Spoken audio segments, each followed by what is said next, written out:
Who better to talk about the book than the author himself?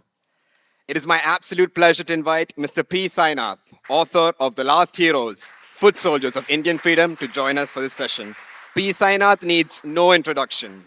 A celebrated journalist, he is widely read and regarded as an authority on rural India and a champion for justice and equality. In over 4 decades of writing, he has won over 65 prizes, including the Fukuoka Grand Prize in 2021, the Ramon Magsaysay in 2007, Amnesty International's Global Human Rights Reporting Prize, and other prestigious awards.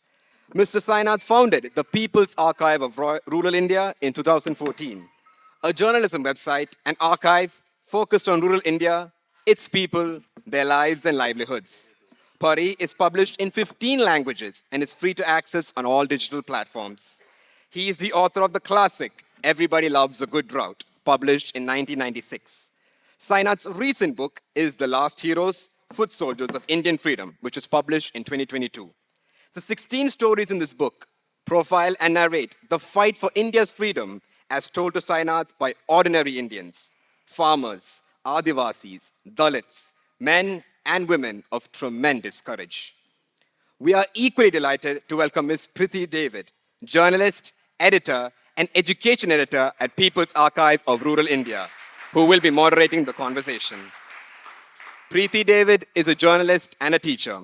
She writes, photographs, and film stories on forests, indigenous people, and livelihoods for the People's Archive of Rural India. She has been with Pari since 2017 and spearheaded the Pari Education Project. Preeti is executive editor at the People's Archive of Rural India, where she leads a team of in-house and freelance reporters and editors working across the country, documenting news and issues that impact rural populations and migrants. She is visiting faculty at universities and schools across the country and recently designed the first ever media syllabus for grades 9 and 11 in the Delhi state schools. Mr. Sainath will be talking to us about The Last Heroes, and he will be in conversation with Ms. Priti David. Before we start the segment, first off, we have Mr. P. Sainath who will be projecting a short video. So I invite Mr. P. Sainath once again to project the video. Actually, I'm just going to show you a couple of tiny videos to give you a sense of the kind of people we are talking about. One of the characters, I'm showing you a video of 2 minutes. She wasn't in the chapters discussed. One of the features of the book is that it covers a significant number of women freedom fighters who fought for this country in tens of millions. But the nature of our society is such that we never acknowledge them as freedom fighters. Indeed, in the pension laws of India, the freedom fighters' pension law, Swatantrata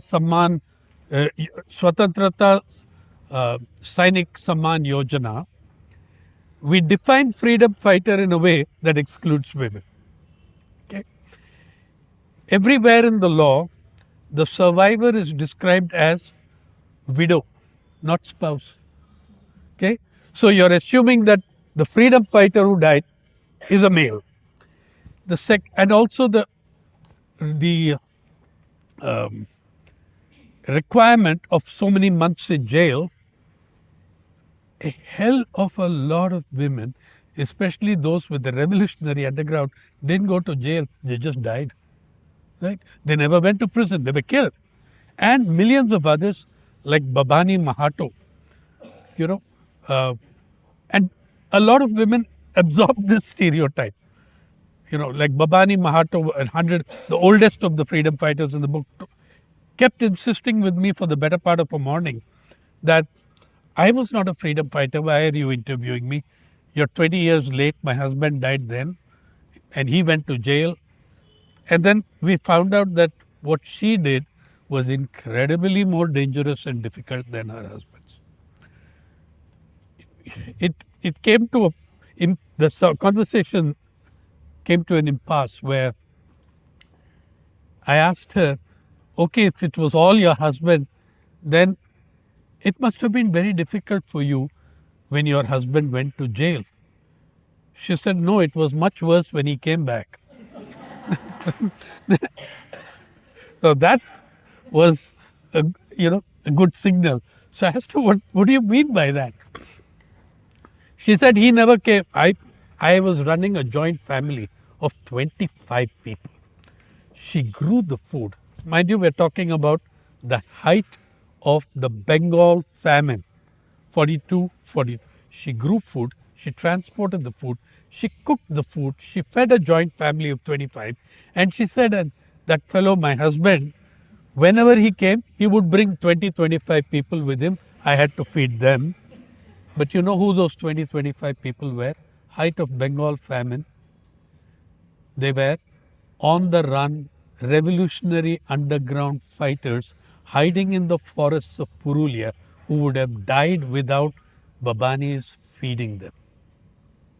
She didn't see that as such. We were stunned at the heroism of it. She didn't see it that way. Something she had to do, she did it. She was very clear on the risks. She knew the horrible things that would happen to her had she been caught. Another woman, and I'm making this point because you see the history books and see how many women freedom fighters you find. It's appalling. Another woman, more in the classical definition of fighter, Mallu Swarajam, utterly incredible, short-tempered, cantankerous, and known to me for forever. Yeah. At age 11, she started attending underground, underground classes, study circles. At age 13, Mallu Swarajam was killing Razakars of the Hyderabad Nizam of Hyderabad's militia, the dreaded Razakars, with a slingshot. Oh, by the way, please know that children in Gaza and West Bank have been using the slingshots for 40 years. It's the only weapon they had. Like Captain Bao, when I told him, when I asked him about the train journey and the kidnap, I said, was there a lot of shooting? He looked at me and said, shooting? Who had guns? Okay. Then the Mallu Swarajam at 15 graduated to rifles. She was part of the great Telangana Poratam, Veera Poratam, Telangana. And she was part of the underground Communist Party that led the uprising. At age 16, this girl, because she was a girl, okay, at 16, she was the leader of all the underground armed squads of Warangal, Telangana, male and female. How good she must have been for a bunch of guys to accept that she is the best, that there is nobody more. Now, many years later, fast forward 2014, she is 84 years old, and the ThoughtWorks company, software guys, asked me in Hyderabad and my colleagues in Swecha, we are having our annual day. So we'll have 1,500 young techies present. Can you bring somebody interesting to inspire these people? I said, I know just the correct 84-year-old. And we brought her. Now, I was always apprehensive interviewing her. Mallu Swarajam would not suffer fools gladly. So now I'm a bloody journalist. I have to ask questions even though I know and she knows the answers to them. I have to ask her anyway. She took that as, what the hell are you doing? That sort of a thing. So I asked her, Swarajam Garu, this slingshot, because the kids sitting in the audience, 21 to 25, had no idea of slingshots as weapons. So I said, this slingshot, is it really effective as a combat weapon in human conflict? Yeah, I know you can kill wild boars. She got mad. Yeah. Ramrod straight, she would sit.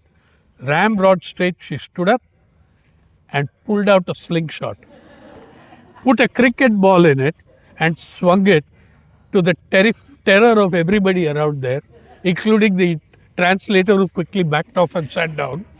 And then but she saw all the terrified faces and said, Odule, ఈ రాయి నేను తీసేస్తాను. So the stone, the cricket ball, she took it out of the slingshot and showed it without that. And just watch her. ఆనాడు 4,000 మంది ఎవరిపైన సామాన్యమైనటువంటి రైతులు వారిద్దరిన జీవించిన జనం మన కళ్ళ ముందే ప్రాణాలను అర్పించి పోరాడుతుంటే ఆ పోరాటంలో తుపాకులు అందుకొని రాళ్ళు అనుకొని వర్షాలు తీసుకొచ్చిన ఆరాడు మగవాళ్ళు ఆ కూడడానికి వ్యతిరేకంగా ఊరుకు ఏకమై గభీరంగా ఇలాంటి వర్షాలలో ఒక రాయిలో బాగుంది బట్ బాగా కట్టి ఉంది ఎటువంటి దెబ్బలాడుతుంది అందుకని నేను పెట్టుకుని నేను పట్టుకొని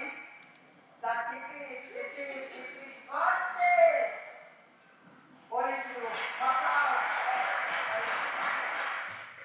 In 1946, the Nizam's first minister personally placed a bounty of 10,000 rupees on her head. In 1946, 10,000 rupees, you could buy 83,000 kilograms of rice. Okay. And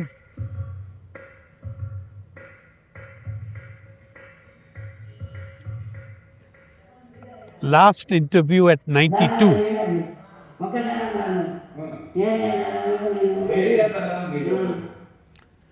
Okay, I've got to stop there just to show you.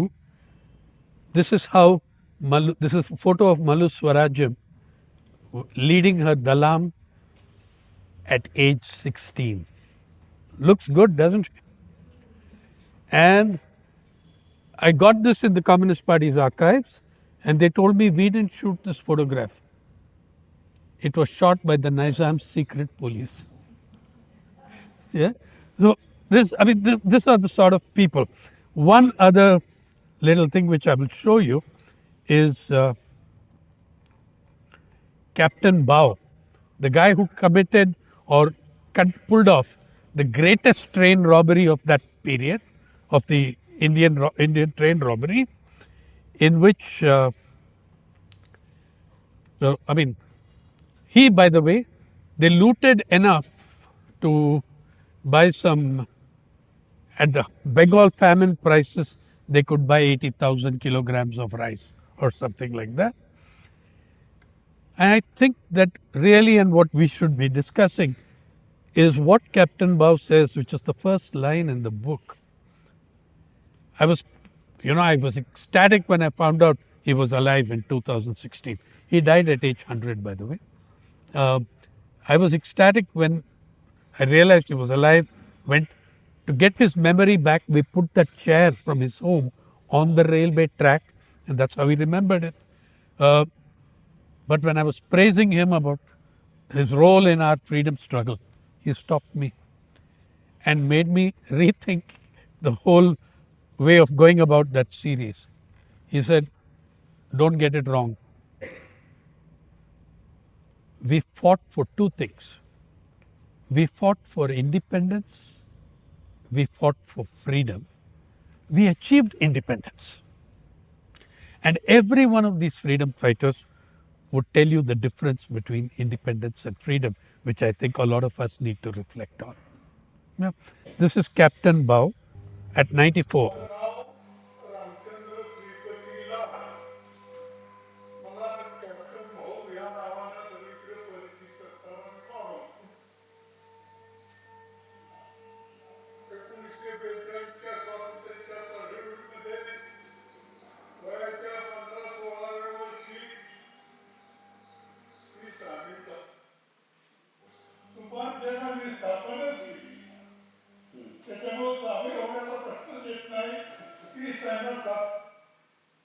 सेनेमध्ये आम्ही जिल्ह्यातील सर्व लोकांना training सुरुवात केलं इंग्रज तर गेलंच पाहिजे, परंतु त्याच्यानंतर मिळणारं स्वातंत्र्य आहे ते जनतेचं स्वातंत्र्य झालं पाहिजे, हा आमचा त्यातला मुख्य गाभा होता आणि त्या पद्धतीनं आम्ही आमचे कृत्य करतो. गाडी अनेक पहिले 15 मिनिट या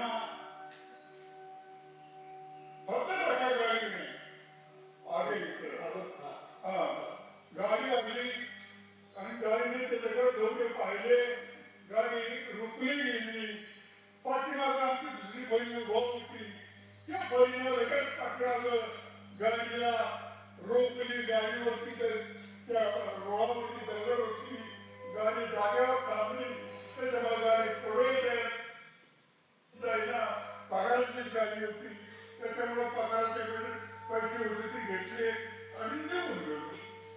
भूमिगत लोकांना जीवन करण्याकरता आणि ज्या ठिकाणी काही खर्च करायला लागेल अशा ठिकाणी खर्च करण्याकरता त्या पैशाचा वापर केला. घरगुती स्वरूपात तुम्ही त्याचा वापर केला नाही. गाडी लुटली म्हणतात हा आमच्यावरती अन्याय आहे, आमचाच पैसा आम्ही हस्तगत केला. गाडी लुटली नाही, आमचा पैसा आम्ही घेतला. पोलीस सुद्धा आमच्याकडे यायला भेट होती. सरकारचा आदेश म्हणून रात्रीचा घोषणा हा लावायचा खतंबाची अशी ती अवस्था होती. आणि औंधा जर काय राजाच्या घरी असल्यासारखं राजाच्या घरी असल्यासारखं स्वातंत्र्याच्या जनतेच्या स्वातंत्र्याच्या कल्पना भव्य आणि दिव्य आहे, पण त्या पद्धतीनं आम्ही स्वातंत्र्य राबवतोय असं वाटत नाही. ठराविक लोकांची मक्तेदारी देण्याची अवस्था झालेली आहे, ज्याच्या हाती ससा तो पसर झाली आहे त्या स्वातंत्र्याची.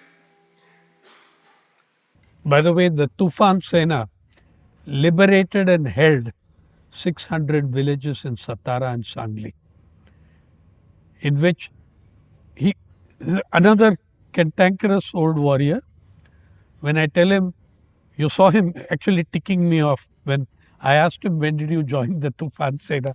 He was a stupid. He said, damn it, I founded it. What? No question of my joining. You know, you saw that bit, right? And he also, I mean, he was very, very clear on that how they, when I asked him, so you ran the underground government, he got angry. He said, in Satara, we were the government. The British Raj was underground. Okay, but full of pride. He's a warrior, okay? And that was the kind of people we're talking about. Preeti, shall we discuss the detailed versions of these interviews? One, there is the book and the videos, some of them you will find on the People's Archive of Rural India. Preeti is the executive editor. And in the Freedom Fighters Gallery, you'll find photographs and videos. Not all of them have gone up yet. We're decompressing them, so to speak. And you will find Shobharam Geharwar's video. There are much more detailed ones online in the People's Archive. The People's Archive is a no fee, no subscription, free access to anyone in the public and website that appears in 15 languages. Thank you.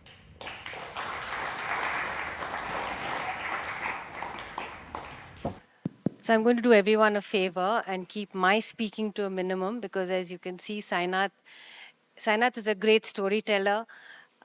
He has just enthralled everyone here, both with his stories as well as his storytelling, which is what is, I think, the most amazing part about the book for all of us is the wonderful stories that it has in it.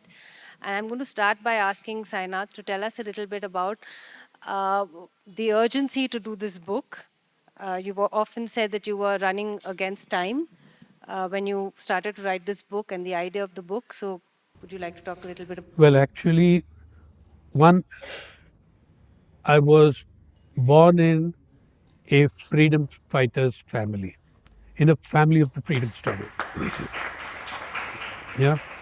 And the extended family, I think many of them together spent, I don't know, a very large number of decades cumulatively in British prisons, including my maternal grandfather.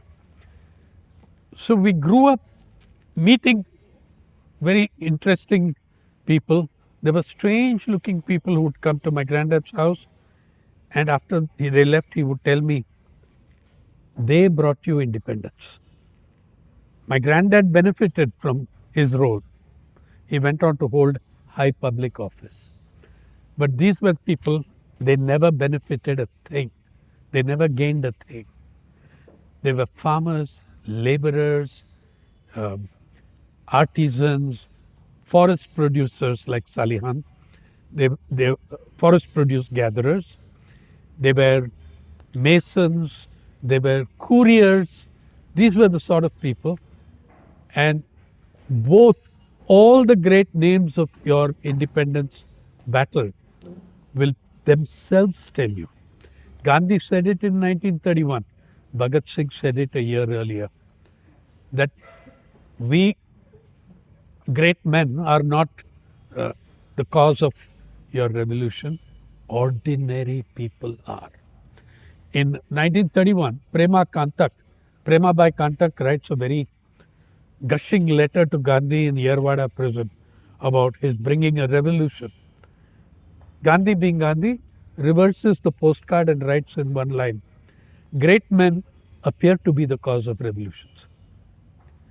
In truth, the people themselves are the cause. Bhagat Singh, the greatest of Indian revolutionaries in the freedom struggle, writes to Pandit Shiv Verma before his hanging. We revolutionaries are merely the adornments and gems on the edifice of freedom. We did not build the foundation. That the masses with their suffering and sacrifice built it. Okay. So every one of these, I grew up meeting these people who were, organizers in the great railway strike, union leaders in the great textile strike, 1928, 1932. And I took a lot of it for granted. And when I became a journalist and started covering rural India, by the way, I was by training a historian, not a journalist, and I went into journalism from my avatar as a student of history in Jawaharlal Nehru University. My teachers were Romila Thapar, Bipin Chandra, S. Gopal and others. However, when I went, I would immediately, one of the first things I'd do in a village for many years was to ask, are there any freedom fighters here? Sometimes they'd tell me, no, but their children are here. Shahid Putra, they are here. Sometimes they'd say, that guy is sitting there. And you would hear a fascinating thing about who that guy or that woman was. In the 50th year of freedom, I started meeting and doing stories in the Hindu Sunday magazine, etc. Then everything in my life was swept aside by the agrarian crisis, on which more of you know me by that work than anything else. Suddenly, as we approached the 75th year, I realized, for God's sake, they're dying out rapidly. By the way, there's less than a few dozen of them left alive today, and most of those are not articulate. Okay? The infant in the book is Shobharam Geharwar at 96, now 100. And I'm pleased to tell you that on his 100th birthday, he entered his 100th year. We held a public felicitation for him in Ajmer, at which lots of school children showed up and were utterly swept away by Shobharam, 100, standing ramrod straight and telling us about what he thought about the world then and now. I got really frightened. So in 2021, in the COVID period, when so many of them died, I thought we better get something in time for the 75th year. For me, the tragedy of this, as I told your students a few hours ago, in 3 to 5 years' time, not a single person will be left alive who fought for your country's independence. Not a single bona fide freedom fighter. I say that because I see so many fake freedom fighters who would have been 3 years old when the Quit India movement took place. Okay? But the genuine bona fide ones, Shobaram, Nallakanna in Tamil Nadu, four of them are left alive. Two guys in Purulia. Babani died last year. So we are really losing them very rapidly. The next generation, all the generation that was sitting here 2 hours ago, they will never get to see, engage with, talk to, listen to, touch a bona fide fighter for your country's freedom. That terrified me, and I finished it up soon. Thanks, Sainath. So we also wanted to ask you about the fact that India's freedom was fought by a wide variety of people with different beliefs, as we saw from Shobharam Gerwar. Was he a Gandhian? Was he an Ambedkarite? There were Muslims, there were Hindus, there were Adivasis, there were Christians, there were atheists, there were people of all kinds who came together for this freedom movement. Could you talk a little bit about that and what the situation is now, 75 years later, when people are still fighting for equality and justice? How have things changed? Well, just the four. Thank you so much for reading those chapters, the excerpts of the chapters, with such passion and emotion. Um, you notice the four that you took, the four that you chose. Yeah, Captain Bao. No, I'm saying Captain Bao was a Maratha by caste. Salihan was an Adivasi. Shobaram was a Dalit. Yeah, and the Doreswamy was a Brahmin. Okay, there were in the book. There is also there are Hindus, Muslims, there are atheistic non-infidels like Mallu Swarajam, kafirs, so to speak, and that entire spectrum of Indian society. It was a freedom struggle like nothing you can ever imagine in its scale, scope, and diversity. Yeah. And every one of them had something. One, they were diverse in religious beliefs or non-beliefs. They were diverse in religion, in caste, in class. Mallu Swarajam, the only one I took from an upper class strata, was the daughter of a landlord in Telangana. And Telangana landlords are something else. I mean, the kind of things that I could tell you about them, you don't want to know. She rebelled against her father. Her two brothers were with her. She rebelled against her father, went out. Okay, so she was an upper caste landowner. That was Mallu Swaraj. Baji Muhammad Baji, was a Muslim. And again, you see the astonishing thing about them, they were all from very different political parties, very different.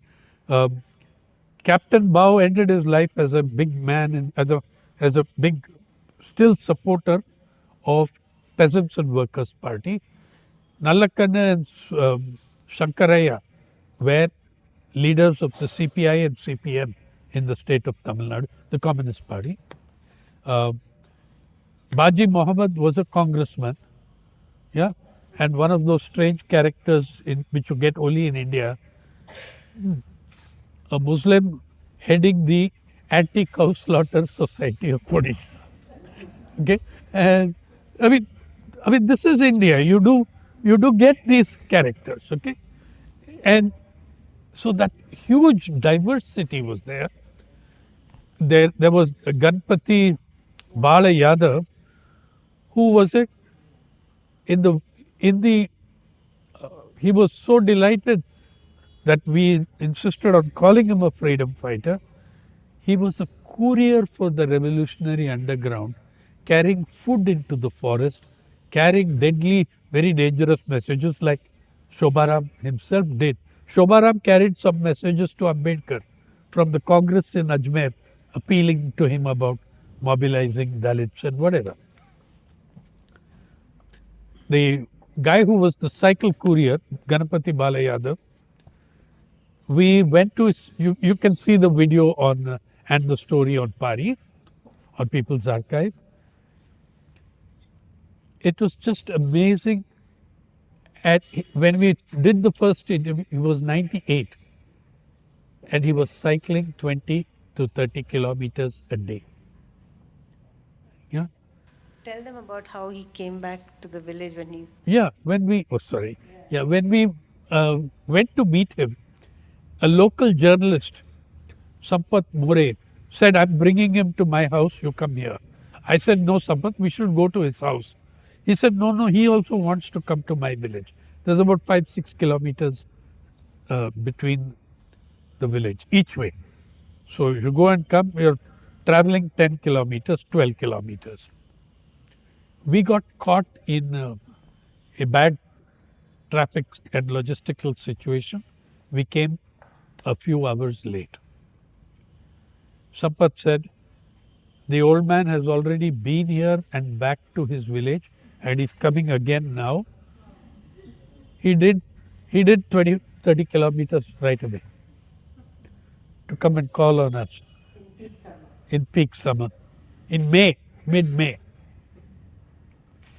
And then when I told him, God, how you did 20 kilometers and 30 kilometers in this weather? He said, last year I went to Pandarpur, 140 kilometers away, on cycle. So each of the Hausabai was a Maratha. Every one of them was different class. I mean, Mallu was the only one above, but all the others were farmers, laborers, primary classes. In the village of Panimora, they were Malis, tailors, etc. And what drew them all was the fight for freedom. Absolutely, the idea was freedom and expel the British. Now, here's how what I learned from Captain Bao and what every one of them expressed in different ways. Well, and I say I learned it from him, I did have a sense of that, but nobody put it more brilliantly in one sentence. We fought for independence and freedom, we attained independence. Every one of them had this distinction between independence and freedom. All of them. Oh, the Panimora, for instance, Doreswamy, by the way, was the only educated person in these freedom. He's the only guy who completed college anyway and became a teacher. There's one guy called Sankaraya who was the top student of Madurai University in American presidency, American College Madurai, jailed 15 days before the final exam. He was the topper of the university. He was released a few hours before freedom at midnight. And when I knew him for a very long time. When I asked him, don't you regret that thing? I mean, you were topping college. He said, no, I think I was very proud. I was very proud that I'm going to prison for my country's freedom. Yeah. Recently, when he was still alive in 21, 22, I went to the new government of Tamil Nadu came to power, headed by M.K. Stalin. We approached Stalin and said, and first we approached the college, which did nothing. And we said, this was the university topper. Even the guy was the topper, please give him an honorary degree. Give him a damn PhD. Give him a honoris causa, doctor of letters. The government immediately agreed. Yeah. And Stalin went to Sankaraya's house, garlanded him, and the governor of Tamil Nadu withheld the PhD because he was fighting with the government. Yeah, he died before he could receive the paper. It's just an astonishing bunch of people with. Yeah, and he was one of those guys who I should tell you, I told you about the bad pension laws, right? The bad pension laws also don't tell you how many. There's another reason. We will never know how many real freedom fighters there were. The pension laws, it rules out underground people. It says only those who have certificate of prison.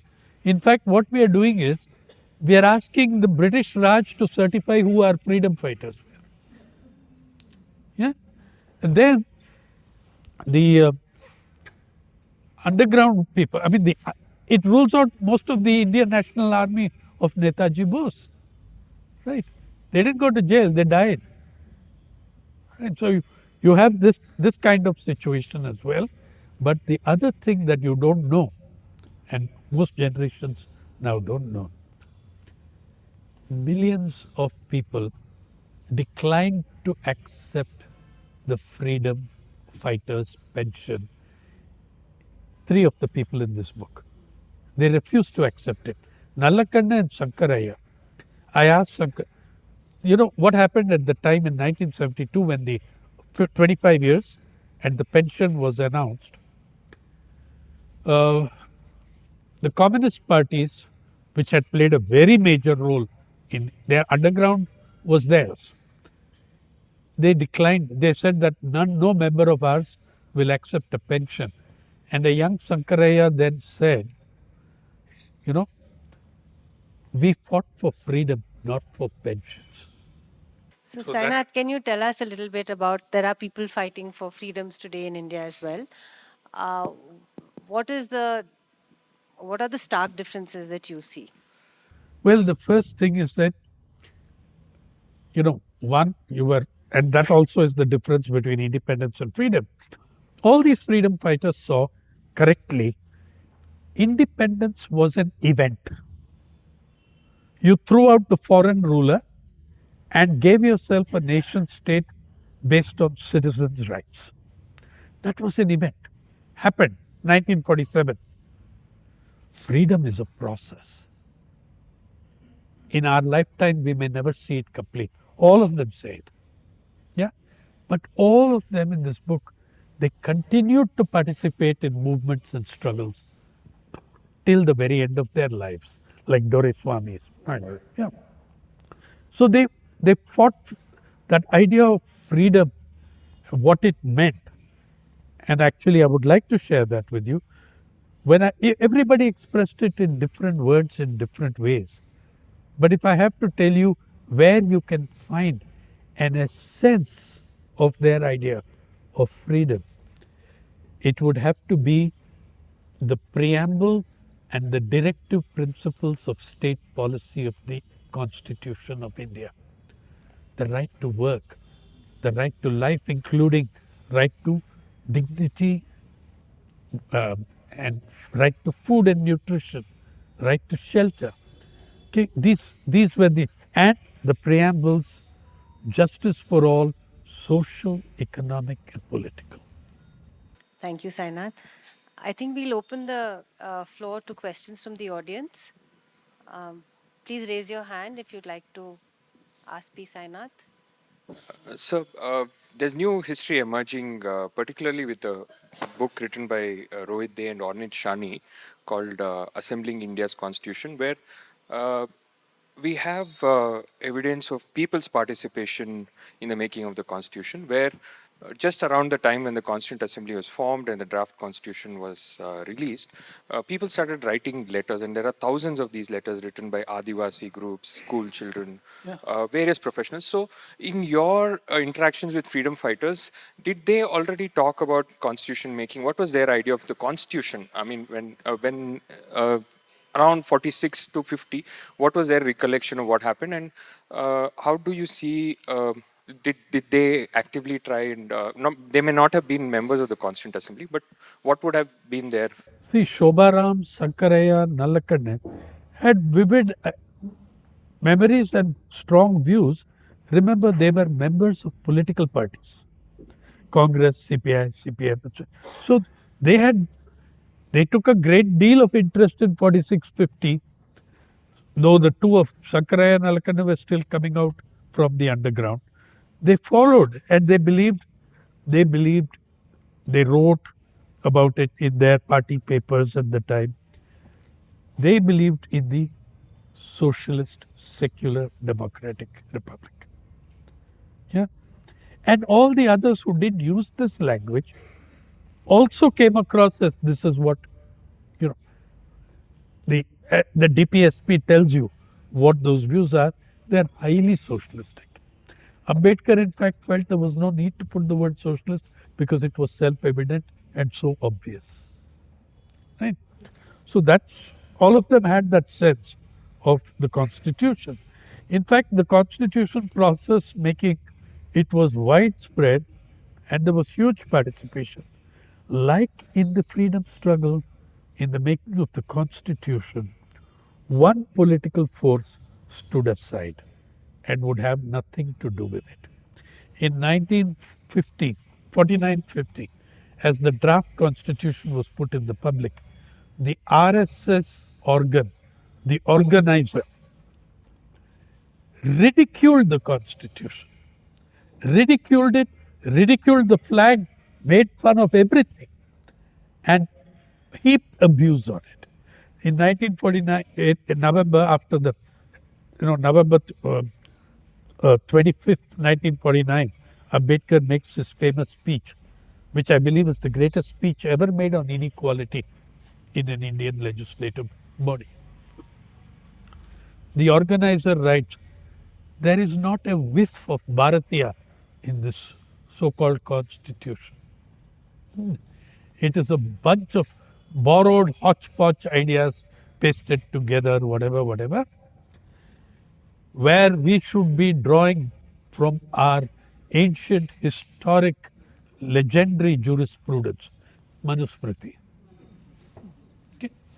That's who these guys are. And by the way, 2 cabinet ministers in the last 11 years and at least 3 ministers of state have said we should be replacing the constitution with Manusmriti. There are, again, recently you had one of the godmen say it, that we need the Manusmriti. It is more in keeping with our Bharatiya culture and heritage. So you had, barring that one, Shobaram in his interview, and I think I asked him in the video, you can look at it.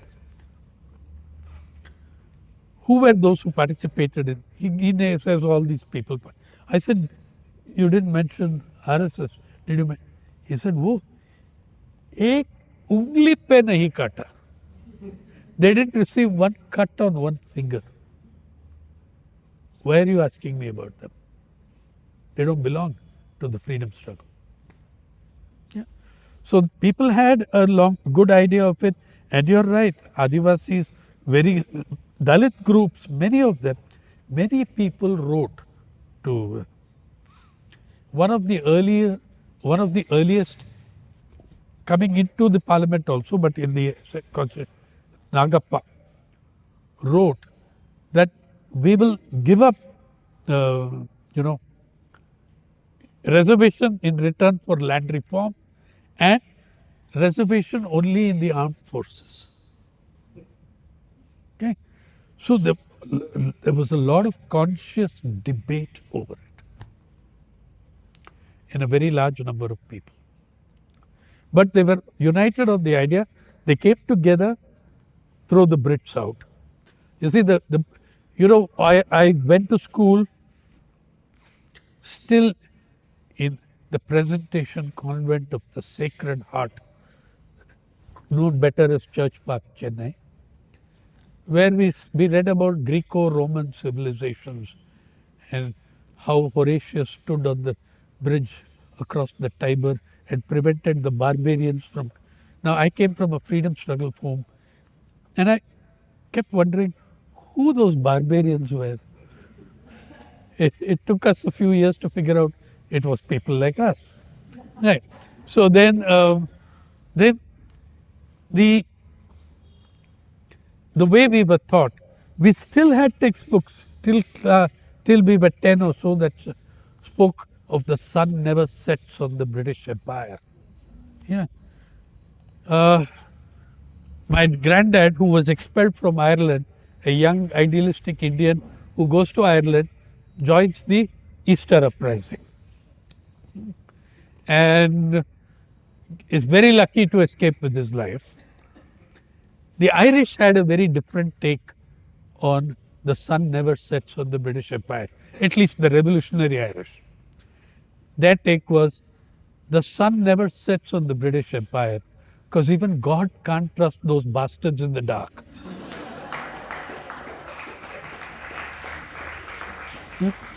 So there was the anti British thing, but there was this we are going to build a, a nation of free people with freedom.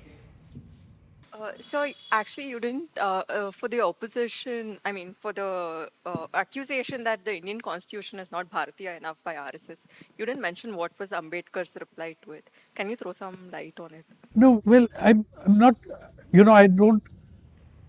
I'm not going to successfully summarize what Ambedkar said, but I tell you one thing that it showed. It showed an open mindedness to ideas from everywhere. For instance, I've been talking about the directive principles of state policy. There are only two constitutions in the world that have a chapter, and we weren't the first. We took that idea from the Irish after the provisional declaration of independence of Ireland. The constitution they brought in 1919 or 21, their constitution was the first. We had no hesitation and no shame, or it wasn't plagiarism. It was learning something that had been done, that really stood for something, that meant for something, that came out of another colonial people and their struggle. Likewise, it's a fact that we borrowed from American and Russian constitutions as well. And I think that you will see in Paris we are carrying the debates behind of the Constituent Assembly. And you will see very, very interesting discussions on how various ideas came from everywhere. And that the Bharatiya itself is an idea that, there is the Rigvedic, open the windows of your mind and let noble thoughts enter from all directions. That's it should have made sense to those who call themselves Bharatiya, but it didn't. Thank you very much. I was struck by this notion of independence and freedom, and my question to you is, how would you respond if 2 decades before our 100th anniversary of our independence, we're still looking at inequity like never before? We're looking at the wealth of the country concentrated in the hands of a couple of industrial with monopolies. It is a form of colonialism. How do we respond? Because there's no one to kick out now. What would be your response, for instance? It would be exactly, I speak about a couple of hundred times a year on this subject of inequality. And it is exactly what Indians fought against in the freedom struggle. Right? So you are actually, according to me, if you read the Constitution of India, especially the fundamental rights and the directive principles of state policy, I argue, is Vinay here? I argue that since 1991 and the so-called new economic policies, we have been in violation of our constitution in letter and spirit every day since 1991. Yeah. What is the first paragraph about the directive principles? It's a, at this point, some clever lawyer gets up and says, directive principles are not enforceable by law. The Constitution itself says they cannot be enforced in a court of justice, but they are fundamental to the governance of the nation. The Constitution says that they should inform policy, state policy, right? Three Supreme Court judgments, the last by Ashok Ganguly, Justice Ashok Ganguly, say the directive principles of the Constitution are every inch as important as the fundamental rights. I believe if the fundamental rights are the heart of the Constitution, the directive principles are its soul. And in those directive principles, what's the first paragraph? It enjoins upon the state to fight inequality. It says that the means of production will be used to the benefit of society and not concentrated in the hands of a few. It says that. That is the very socialistic part of it. The socialistic heart of it. You're talking about means of production, right? So, what we have done in 91, we embraced inequality with a passion. Yeah. Inequality in some forms has been around going back to after the days of, say, tribalism. Yeah. But in India from 1991 was the first time that we cynically constructed inequality. We cynically, and in the name of market, the great leveler, the invisible hand of the market. Actually, the invisible hand of the market is a very identifiable bunch of grubby paws. You know which one is Ambani and which one is Adani, right? As of in just to give you a number for that, in 1991, this country did not have a single dollar billionaire, not one. Yeah. Today we have 211, and their net value, their net worth, cumulative net worth, is a little over $1 trillion, which means 211 individuals, 211 men, sorry girls, it's mostly men, 211 guys are holding wealth equivalent to 26% of your gross domestic product, bringing back that whole other meaning of gross, right? And that is the kind of wealth concentration. To give you an idea, Ambani's personal wealth, yeah, is 7.5 times greater than India's annual agricultural budget. The 211 of them combined, their cumulative wealth is 63 times the size of India's agriculture budget. Right? This was not accidental. It never happened before 91. You planned it, you did it, and you think you've achieved something fantastic. Yeah.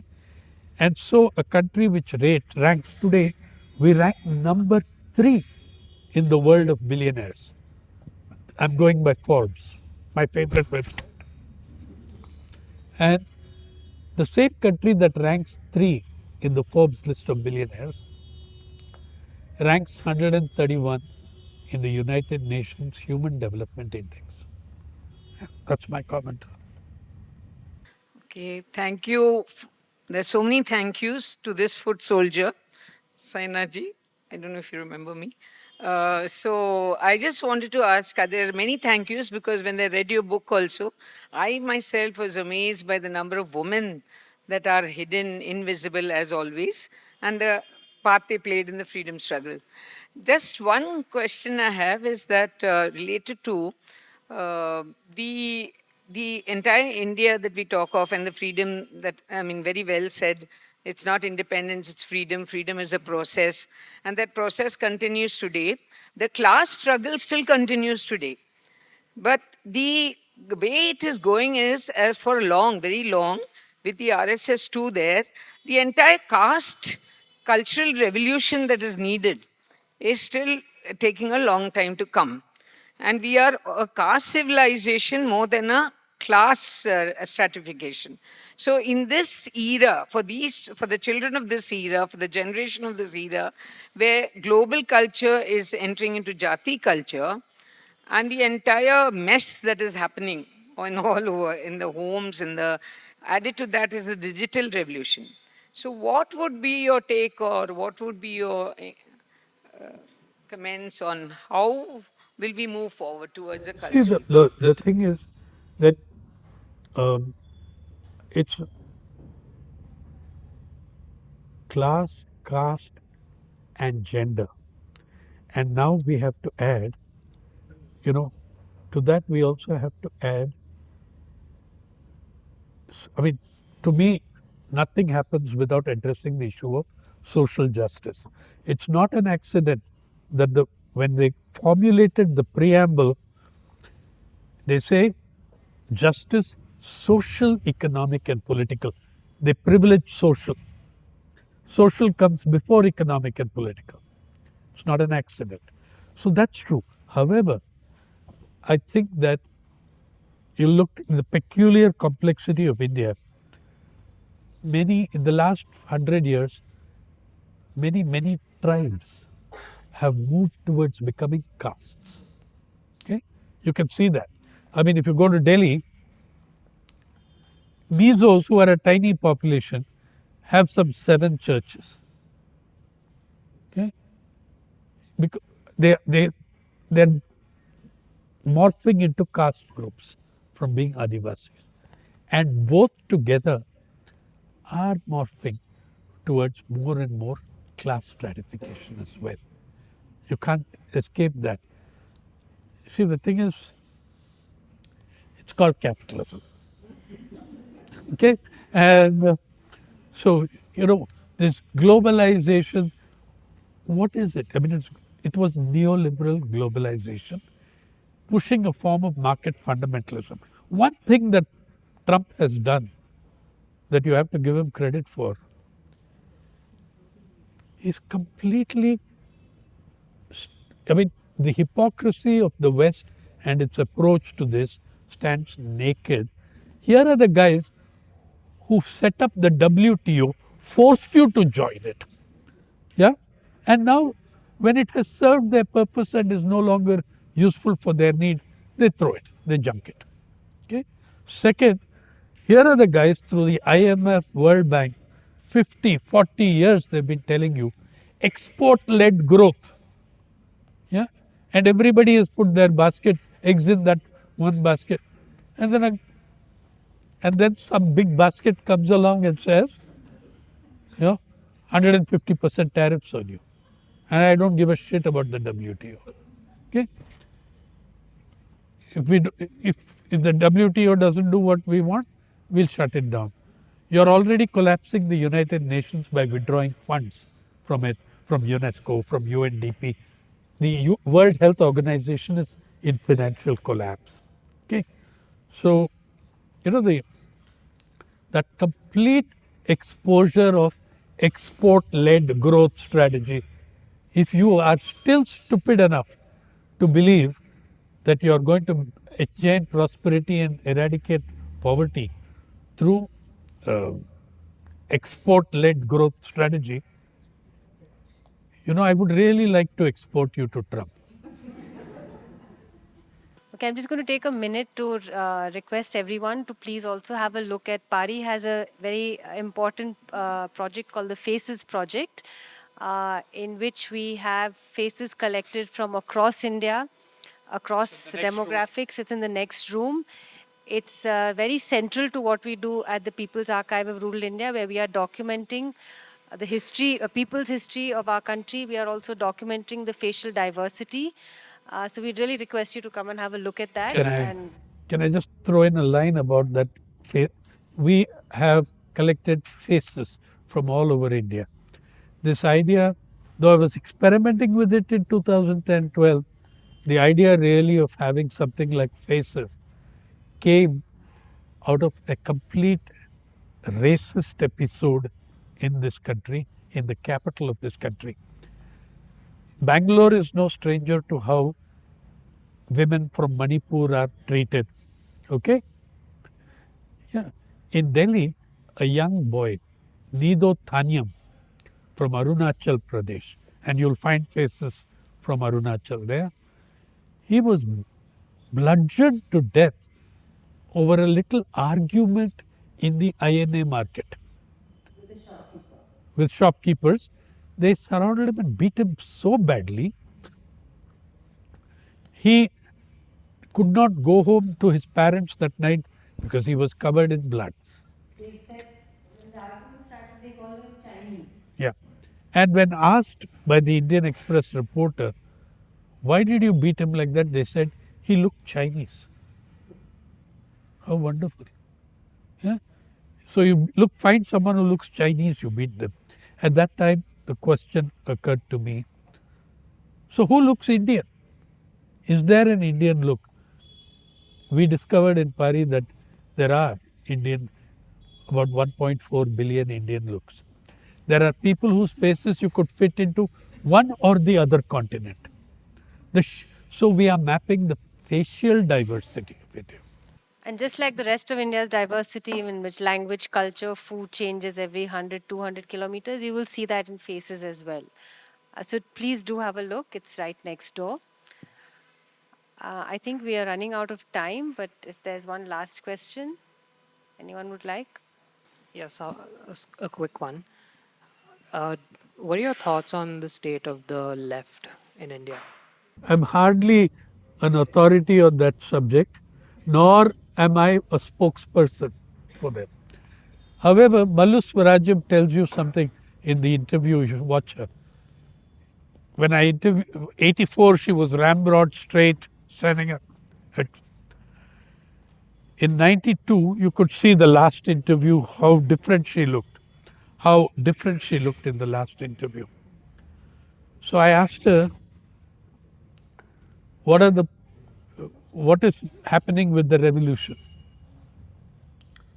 She said, it's pretty much like me. Old, disabled, yeah, it has to be reborn. It has to find a new wind. That's what she says. Yeah. On the other hand, I think that also some spectacular things have happened with the left. I'll make these 2 points and tell you about. One, the Kisan Andolan, the farmers' struggle at the gates of Delhi. Who do you think that was leading it? What do you think was the leadership of that? Whichever organization it was, they were on the left. Okay?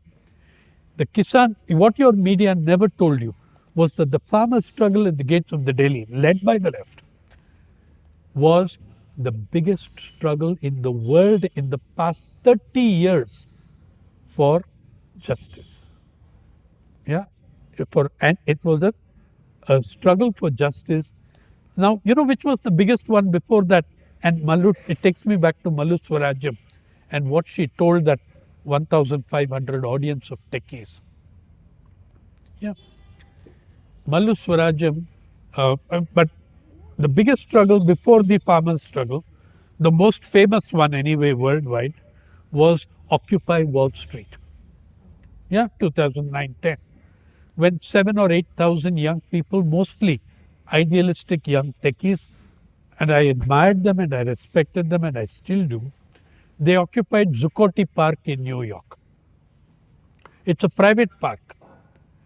The private owner of Zuccotti Park was sympathetic to the protesters. He did not call upon the NYPD, the New York police, to evict them.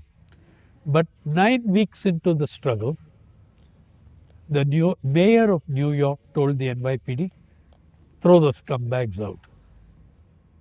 In less than 24 hours, the scumbags were thrown out and Zuccotti Park was liberated with the police. Your farmers sat in the gates of Delhi and would not give in 54 weeks. Nobody could budge them. Yeah, I went dozens of times to the venues. You know who all were there when they came in? Punjab police, Haryana police, Delhi police. I believe I even saw a brigade of the ITBP, the Indo-Tibetan Border Patrol. They had CISF, they had CRPF. Yeah, they met these people with water cannon in the worst Delhi winter in 40 years. They were hit with freezing water. 2 or 3 old gentlemen in their late 70s and early 80s died of that. The shock of being hit with cold water, 3-4 days later they were dead.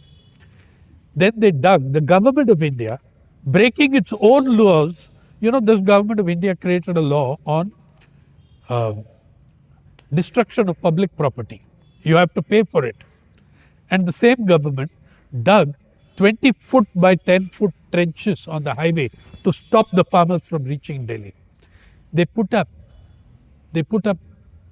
dozens of kilometers worth of what do you call it? The barbed wire. It's called concertina wire, which you open like an accordion or whatever.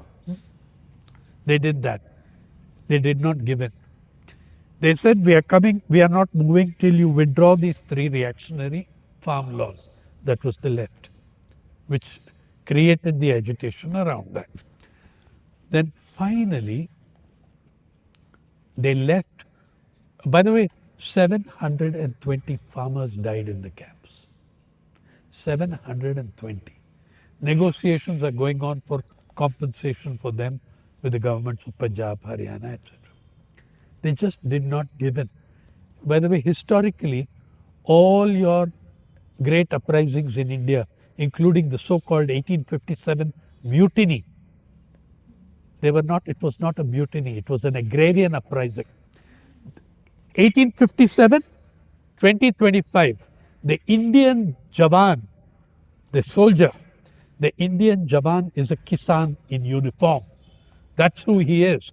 There were hundreds of ex-servicemen in that struggle at Delhi.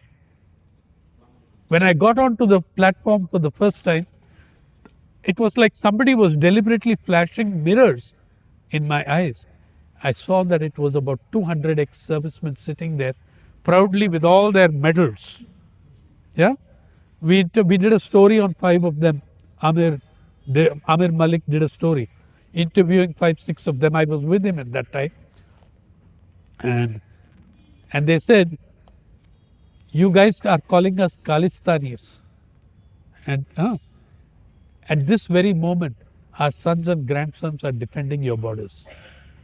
Yeah. Through the history of colonialism, from the Adivasi farmers of Purulia, yeah, to Niyamgiri, to the struggle at Delhi, farmers were at the center of resistance. And that, I think, you can give some credit to the left. So, what is the state of the left? I mean, that's an encyclopedic entry. I won't go there. But the one thing that I want to tell you about, especially since you are a book club, it's an all books, what do you call? All about books. Let me tell you something. In Maharashtra, there is a plan, and we are coming with the story on that every taluka must have 4 new temples. The one thing in human history that this country has no shortage of is temples. Okay. A week ago, and I will be doing a story on this, I was in Kannur, Kerala. Do you know what they are doing in every taluka, Kerala was the first state to have a library in every district and taluka. Do you know what they're doing now? They're doing a movement for a library in every ward of every panchayat. And Kannur so far has opened one district, 1,400 libraries. This, You can read Sainath's story about the library, the loneliest library. It's on Pari as well. so one, uh, it's just astonishing. I talked to a 14-year-old girl and asked her, "Are you just here because all of us are here, or do you?" She said, "No, no, I use this library." So I said, "Okay, what did you read last?" Without hesitation, I am reading, it's in Malayalam translated except, I am reading Charlie Chaplin's Childhood Jays from his autobiography. Where in the world an agricultural laborer woman, Leela TG, and a Manikam, 91, one is 75, one is 91, telling me which books they read, and they named all the great authors of Kerala. Both of them came from families that only became literate in the 90s. It's also the left.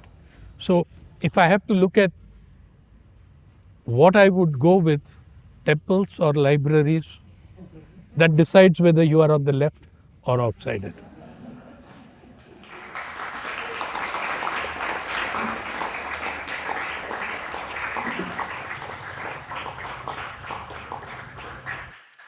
A heartfelt thank you to Mr. P. Sainath and Ms. Preeti David for being with us today and making this session so meaningful and significant. Mr. Sainath, your insights and inspiring stories of Mallu Swarajyam and Captain Bao have given us a deeper understanding of the lost heroes and the extraordinary lives it honors. Ms. Preeti, your thoughtful moderation and perspective have truly enriched this discussion and helped all of us connect more closely with the book. Sir, we're grateful for the wisdom you shared with us today. Thank you for inspiring everyone in this room. Please, everyone, give them a huge round of applause.